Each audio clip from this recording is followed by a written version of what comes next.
Máy hút nổi Mica khổ 80 một mét. Cho vật liệu vào. Ok, kẹp.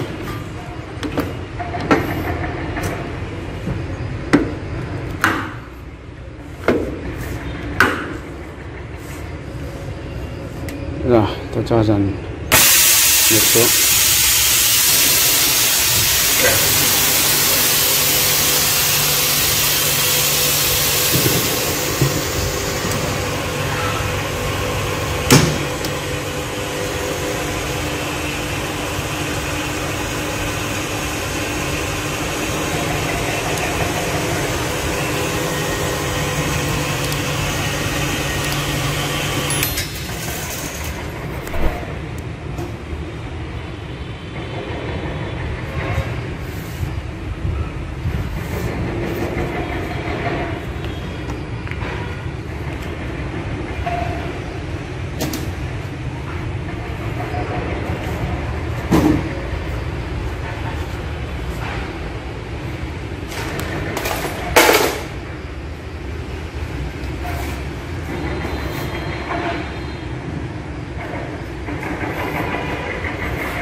Đây là hút Mica Đài Loan 2 ly nhé.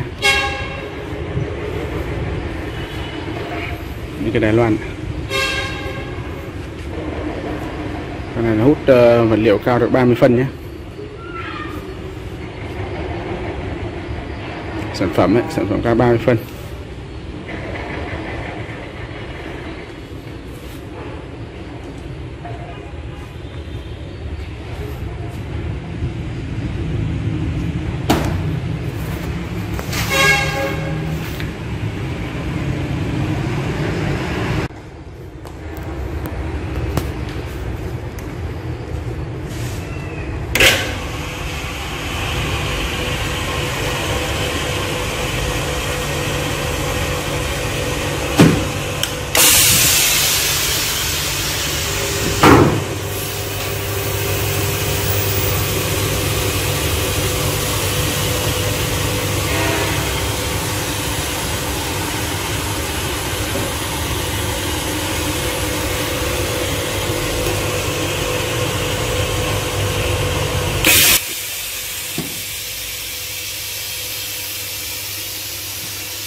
Mica Đài Loan 2 ly.